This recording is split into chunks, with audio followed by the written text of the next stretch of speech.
বোকা মানুষেরা, তোমরা আল্লাহর ইবাদত বাদ দিয়া, আল্লাহর দাসত্ব বাদ দিয়া, আল্লাহর গোলামি বাদ দিয়ে তোমরা কোন জায়গায় মনখানা বসাচ্ছ? মন লাগাও। ও পৃথিবীর মানুষেরা, আসলেই তো জায়গা জি লাগানে কি দুনিয়া নেই হে। তোমরা যেই জায়গায় মন লাগাচ্ছ, যেই জায়গায় তোমরা মন বসাও, আসলে এই জায়গাটা মন লাগানোর জায়গা নয়। তাইলে কি সেই জায়গায় ইবাদতে কি গায়ের, এটা হলো শিক্ষা অর্জনের জায়গা, আমলের জায়গা, তামাশা গানে। এটা নাট্যমঞ্চ মনে করো না যে নাট্যমঞ্চে উঠলাম আর নাট্যমঞ্চ থেকে নেমে চলে গেলাম, কোনো জবাবদিহি করতে হবে না, এমন মনে করো না। দুনিয়ায় এসেছো, দুনিয়ার থেকে বিদায় নিয়ে আল্লাহর দরবারে উপস্থিতি দিয়ে সারা জীবনের হিসাব তো আছেই।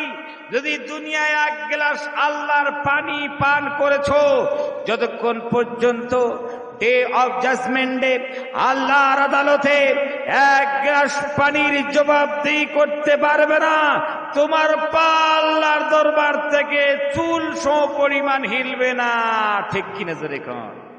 সে আল্লাহকে বলেছে, সে আল্লাহর ইবাদত করতে চাই না।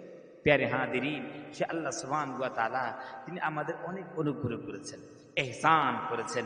কত অনুগ্রহ করলেন, মৃত্যু পর্যন্ত আল্লাহ সুবহানাহু ওয়া তাআলা অনুগ্রহ করছেন, ইহসান করছেন, নিয়ামত দিয়ে মালামাল করছেন। আমরা আল্লাহ শুকরিয়া দিয়ে করতে চাই না। এই যে প্যারে হাদিরিন, আল্লাহ সুবহানাহু ওয়া তাআলা আমাদের বডি দিয়েছেন, স্ট্রাকচার দিয়েছেন, সুস্থতা আল্লাহ সুবহানাহু ওয়া তাআলা দিয়েছেন। এগুলো কত বড় বড় নিয়ামত কন্ত।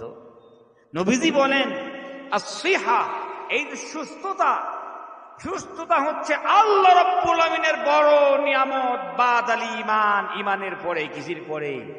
বান্দারে ঈমান এনেছো আর সুস্থতা আল্লাহ সুবহানাহু ওয়া তাআলার পক্ষ থেকে পেয়েছো, তুমি সব পেয়েছো, শুকরিয়া আদায় করো। প্যারে হাদিরিন, যদি একটা দাঁতের ব্যথা উঠে, তাহলে নিদ্রাবিহীন রাত্রি যাপন করার পর সকালে যেই দেখা পাই কারো, ভাই পৃথিবীতে দাঁতের ব্যথা চাইতে পৃথিবীতে আর কোনো ব্যথা নাই। জোরে কোন ঠিক কিনে? দাঁতের ব্যথা চাইতে আর কোনো ব্যথা নেই। যদি কারো কানে ব্যথা হয়েছে, খাওয়া দাওয়া ছেড়ে দিয়েছে, দিয়ে কয় সর্বনাশ, আল্লাহ যে রোগ দেখতে, কিন্তু কাউকে যেন কানের ব্যথা না দেয়। জোরে কোন ঠিক কিনে? সামান্য একটু ব্যথা দিল, সামান্য একটু ব্যথা হইল দাঁতে বা কানে, আমরা সহ্য করতে পারি না। আল্লাহ সুবহানাহু ওয়া তাআলা এভাবে প্রত্যেকটা অঙ্গ প্রত্যঙ্গ কত সুন্দর করে সেট করে দিয়ে আল্লাহ রাব্বুল আমিন আমাদের সুস্থতা দিয়েছেন। প্যারে হাদিরিন, সে আল্লাহর শুকরিয়া আদায় করতে চাই না।